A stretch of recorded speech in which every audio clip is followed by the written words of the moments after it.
नमस्कार दोस्तों, आपका स्वागत है रॉयल पत्रिका में और मैं हूं आपके साथ हरी। और राजस्थान में बार काउंसिल के चुनाव होने वाले हैं और उस चुनाव की अब चर्चाएं बड़ी तेज हो चुकी है क्योंकि चुनाव बिल्कुल अब नजदीक है।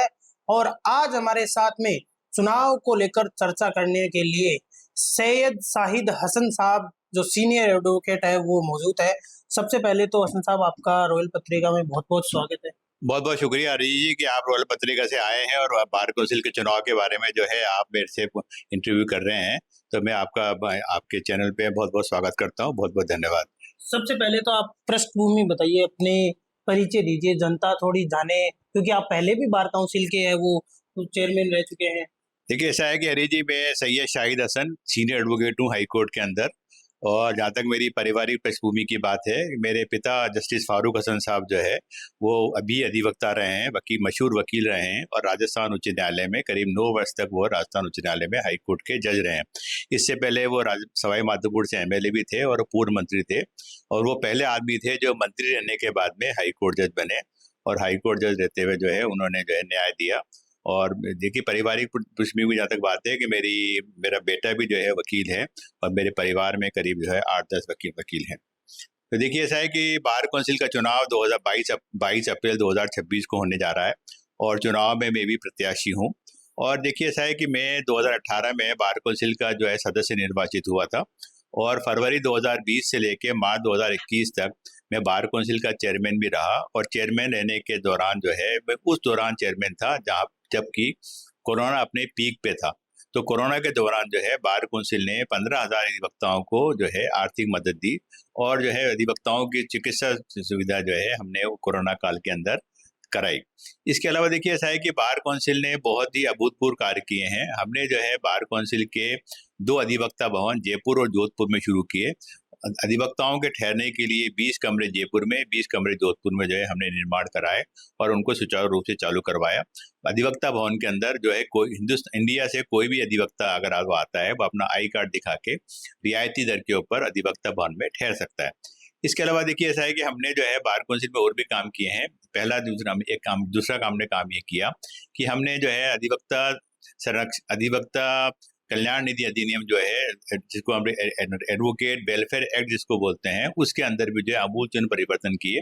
2018 में जब बार कौंसिल बनी थी तो हमने उसके अंदर जो है जो साधारण बीमारी में 40,000 मिलता था उसको बढ़ाकर हमने 80,000 किया और जो गंभीर बीमारी में जो 1 लाख मिलता था उसको 2 लाख रुपए किया। इसके अलावा देखिए, ऐसा है कि जो है हम डेथ क्लेम जो पहले 2.5 लाख मिलता था उसको हमने 5 लाख किया। और पहली बार हम जो है रिटायरमेंट प्लान भी लेके आए अधिवक्ताओं के लिए। और रिटायरमेंट प्लान के जरिए अधिवक्ता जो है अगर 50 साल की वकालत पूरी कर लेता है तो उसको जो है 15 लाख रुपए जो है हम रिटायरमेंट क्लेम भी देते हैं। हालांकि हमने इसको 40 साल रिकमेंड किया था लेकिन सरकार ने हमारी बात को नहीं मान के इसको 50 साल कर दिया। तो ये सारी चीजें। इसके अलावा ऐसा है कि हमने जयपुर के अंदर बार कौंसिल का एक विस्तार पटल शुरू किया है जहाँ पे जो है अधिवक्ता अपने सारे काम जो है विस्तार पटल पे वो कर सकता है। इसके अलावा देखिए, ऐसा है कि हमने बार कौंसिल को ऑनलाइन कर दिया। पहले बार कौंसिल में सारे जो काम हुआ करते थे वो मैनुअल हुआ करते थे। अब हमने जो है उस बार कौंसिल को सारा काम जो है ऑनलाइन कर दिया। आज अधिवक्ता अपनी सारी सूचना जो है वो ऑनलाइन के माध्यम से जो है राजस्थान बार कौंसिल की वेबसाइट पे जाके वो देख सकता है। तो ये सारे काम हमने किए हैं। इसके अलावा देखिए, ऐसा है कि हमने एडवोकेट प्रोटेक्शन एक्ट, अधिवक्ता संरक्षण अधिनियम भी जो है वो राज्य सरकार से पास करवाया था, लेकिन वो अधिनियम जो है वो राष्ट्रपति के पास जाके अप्रूवल के लिए अभी तक वो पेंडिंग है। तो ये सारे काम हमने किए हैं। इसके अलावा देखिए, ऐसा है कि हमने बार कौंसिल के एक आधुनिक भवन का निर्माण जोधपुर में किया है। जोधपुर हाई कोर्ट के प्रेमाइजेस के अंदर ही एक बार कौंसिल की बिल्डिंग का 15 करोड़ रुपए की लागत से निर्माण हुआ है, जिसके अंदर करीब जो है 300 सीटों का एक ऑडिटोरियम का भी निर्माण किया गया है जो अधिवक्ताओं के काम आएगा।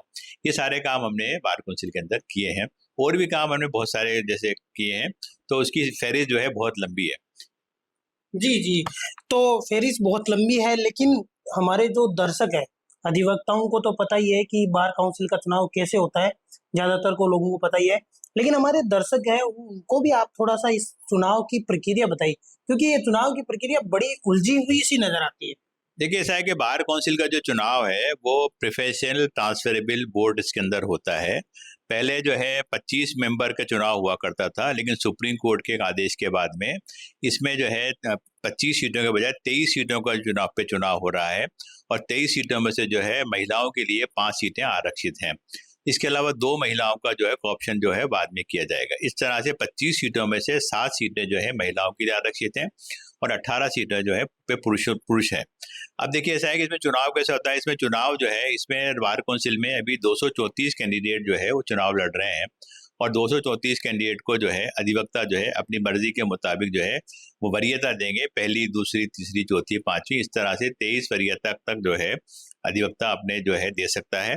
अब उसके बाद जो है जब चुनाव वोट डल जाएंगे तो वरीयता अनुसार जो है उसकी काउंटिंग होती है। 234 उम्मीदवार की जो है जब काउंटिंग शुरू होगी तो उसमें सबसे पहले प्रथम वरीयता का वोट जो है वो काउंट होगा। प्रथम वरीयता में जिसके सबसे ज्यादा वोट उसको मिलेंगे वो नंबर 1 पे रहेगा।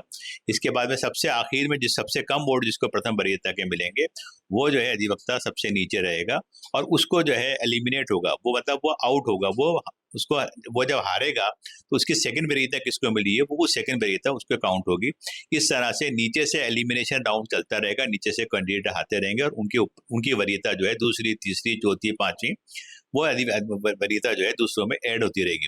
इसके अलावा देखिए ऐसा है कि जो वो विनिंग फिगर है उसमें ऐसा है कि जितना वोट डलेगा उसको अगर 23 से हम डिवाइड करते हैं तो जो फिगर आएगा वो जो है चुनाव जीतने का फिगर होगा। जैसे सपोज अगर 50,000 वोट डलते हैं, 50,000 वोट डले तो 50,000 में से जो है अगर 23 को हम डिवाइड करेंगे तो करीब 2200 वोट, तो 2200 वोट जिस भी कैंडिडेट के आ जाएंगे वो निर्वाचित घोषित किया कर दिया जाएगा। इस तरह से ये देखिए चुनाव होता है। चुनाव की प्रक्रिया जो है थोड़ी सी मुश्किल जरूर है, लेकिन जो है प्रेफरेंशियल ट्रांसफरेबल वोट होता है। इसमें यह है कि आपका कोई ना कोई कैंडिडेट तो जरूर जीतेगा, आप जिसको वोट देंगे वो कोई ना कोई कैंडिडेट जरूर जीतेगा। इस तरह की प्रक्रिया है। बार काउंसिल जो है देखिए ऐसा है कि एक संवैधानिक संस्था है जो वकीलों के एनरोलमेंट, वकीलों का वेलफेयर, वकीलों के खिलाफ जो है अनुशासनिक कार्रवाई, ये सारी चीजें जो है बार काउंसिल देखती है। और बार काउंसिल के अंदर जो है 25 मेंबर जो चुने जाते हैं और वो जो बार काउंसिल को चलाते हैं।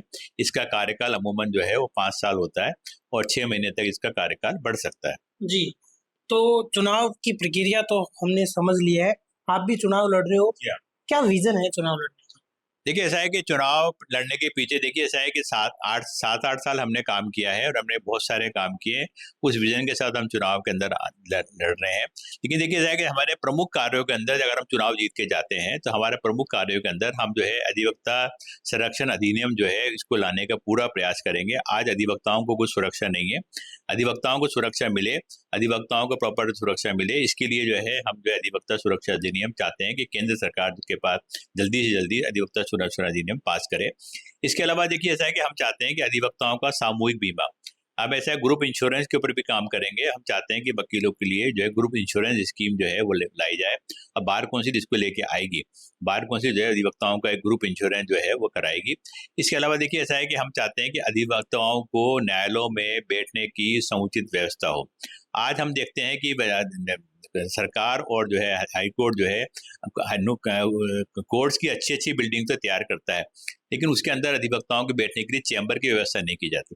तो हमारी सरकार से ये मांग रहेगी, बार काउंसिल के स्तर पे हमारी ये मांग रहेगी कि अधिवक्ताओं को बैठने की समुचित व्यवस्था हो और अधिवक्ता जो है वह कोर्ट में अच्छे माहौल में काम कर सकें।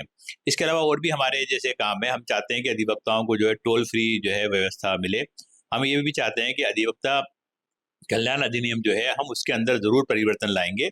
हम ये चाहेंगे कि अभी जो है डेथ के अंदर 5 लाख रुपए मिल रहा है, तो हम चाहते हैं कि एक अधिवक्ता की मृत्यु होने पर उसको कम से कम 10 लाख रुपए और अधिकतम 25 लाख रुपए तक मिले। इसी तरह से जहाँ तक रिटायरमेंट की बात है, हम रिटायरमेंट को भी जो है 25 लाख रुपए तक देने की बात करेंगे, और जो रिटायरमेंट जो है अभी 50 साल में जो होता है उसको हम 40 साल तक लेके आएंगे। और इसी तरह से जो है गंभीर बीमारी के अंदर भी जो अभी 2 लाख मिलते हैं उसको हम 4 लाख तक लेके जाएंगे। तो ये सारी चीजें हैं, देखिए ऐसा है। और इसके अलावा हमारा एक एजेंडा एक ये भी है कि राजस्व न्यायालयों में अभी जो एसडीओ की नियुक्ति जो होती है उसको हटा के हम चाहते हैं कि राज्य सरकार जो है राजस्व न्यायिक सेवा भी शुरू करे। रेवेन्यू कोर्ट्स के अंदर भी जुडिशियल ऑफिसर अपॉइंट हो जिसका कंट्रोल जो है वो हाई कोर्ट के पास हो। तो क्योंकि इसमें राजस्व न्यायालयों में भ्रष्टाचार बहुत व्याप्त है, भ्रष्टाचार को रोकने के लिए जरूरी है कि राजस्व न्यायिक सेवा शुरू की जाए और उसका कंट्रोल हाई कोर्ट का हो। तो ये सारी चीज़ों के विजन के ऊपर हम चुनाव लड़ रहे हैं। और इसके अलावा देखिए ऐसा है कि हम नए अधिवक्ताओं के लिए बहुत सी चीज़ करना चाहते हैं।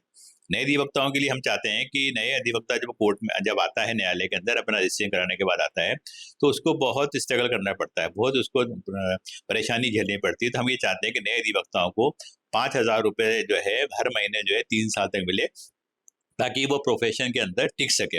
इसके अलावा हम चाहते हैं कि साहब जो है अधिवक्ताओं को ई लाइब्रेरी की सुविधा जो है वो लीगल एड के माध्यम से या बार काउंसिल के माध्यम से जो है वो उसको मिले। ये बातें। इसके अलावा हम ये करेंगे कि नए अधिवक्ताओं को एक प्रॉपर ट्रेनिंग जो है मिले, प्रोफेशनल ट्रेनिंग उसमें मिले, ताकि अपने व्यवसाय में समुचित रूप से उसको एडजस्ट हो सके। तो ये सारी चीज़ें हम करने वाले हैं नए अधिवक्ताओं के लिए। इसके अलावा महिलाएं, जैसे महिलाओं का भी रिजर्वेशन इस बार मिला है, 30% रिजर्वेशन महिलाओं को मिला है। तो हम ये चाहते हैं कि महिलाओं को कोर्ट के अंदर समुचित सुविधाएं जो है वो मिले, महिलाओं के लिए जो है अच्छे साफ सुथरे टॉयलेट्स की व्यवस्था हो। इसके अलावा जो है महिलाएं, जो वैवाहिक महिलाएं हैं जिनके बच्चे भी हैं, उनको हर कोर्ट के अंदर एक क्रैच की सुविधा जो है महिलाओं के लिए मिले। तो महिलाओं को एक सुरक्षित अच्छा वातावरण जो है कोर्ट में मिले, ये सब प्रयास हम करेंगे। जी बिल्कुल। अच्छा, मैंने सुना है आपने वक्फ बोर्ड के जमीनों को लेकर भी पहले काफी प्रयास किए थे बचाने का, अभी भी उनके लिए कुछ प्रयास चल रहा है क्या? देखिए ऐसा है कि मैं बार काउंसिल के मेंबर की हैसियत से वक्फ बोर्ड का भी मैं इलेक्टेड मेंबर हूं। तो देखिए ऐसा है कि जब मैं वक्फ बोर्ड के अंदर गया तो मैंने ये प्रयास किया कि जो जितनी भी वक्फ कमेटीज हैं उसमें अधिवक्ताओं को भी रखा जाए। तो हमने वक्फ बोर्ड के अंदर एक प्रस्ताव रखा कि जब हर वक्फ कमेटी में कम से कम एक वकील का होना अनिवार्य है। तो जब उसका नतीजा ये निकला कि आज जो है हर वक्फ कमेटी में कहीं ना कहीं वकील जरा मौजूद है। इसके अलावा वक्फ कमेटीज के अंदर जिला वक्फ कमेटियों की जो सदर हैं, जो अध्यक्ष होते हैं, उसमें भी करीब 8-10 अधिवक्ता जो है जिला वक्फ कमेटियों के अंदर है। एक काम हमने और किया कि जो वक्फ ट्रिब्यूनल है उसके अंदर हमने जो दी बार एसोसिएशन वक्फ की स्थापना की, और दी बार एसोसिएशन वक्फ को हमने जो है बार काउंसिल से को रिकॉग्नाइज कराया। तो हमने एक वक्फ को जो है दी बार एसोसिएशन वक्फ के जरिए से हमने एक प्लेटफॉर्म दिया जो कि गैर राजनीतिक गैर धार्मिक संगठन है, वकीलों का संगठन है, उसके जरिए से जो है वक्फ की जो समस्याएं हैं उनको हम हटा सकते हैं। इसके अलावा देखिए ऐसा है कि जो सरकार जो नया वक्फ एक्ट लेके आई थी उसका भी हमने भरपूर विरोध किया था कि ये वक्फ के खिलाफ है। और हमने ये अब जो कि वो एक्ट जो है कानून बन चुका है और उसके अंदर जो है वक्फ प्रॉपर्टीज को जो है अपलोड किया जा रहा है। अपलोड करने के अंदर उम्मीद पोर्टल पर प्रॉपर्टी अपलोड हो रही है, तो उसके अंदर भी वक्फ बोर्ड ने जो है पूरा अच्छा काम किया है। और आज कम से कम 80% प्रॉपर्टी जो है वक्फ प्रॉपर्टी जो है वो अपलोड हो चुकी है, ताकि वो वक्फ में दर्ज हो चुकी हैं। तो ये सारी चीज़ें वक्फ के ऊपर। इसके अलावा हमने किया है कि वक्फ बोर्ड के अंदर ट्रांसपेरेंसी हो, वक्फ बोर्ड के अंदर पारदर्शिता रहे और वक्फ प्रॉपर्टीज की सुरक्षा हो। इन सब के ऊपर हमने काम किया है। देखिए ऐसा है कि हम और आगे भी जो है हम इस पे काम करते रहेंगे। जी, तो ये थे हमारे साथ में सैयद शाहिद हसन, जिनसे हमने ढेर सारी बातें की, वक्फ बोर्ड के बारे में बातें की, ये जो चुनाव प्रक्रिया है बार काउंसिल की, इसके बारे में भी बातें की। ऐसी ही खबरें देखने के लिए देखते रहिए रॉयल पत्रिका। मैं कैमरामैन सद्दाम हुसैन के साथ जयपुर से हरी। धन्यवाद।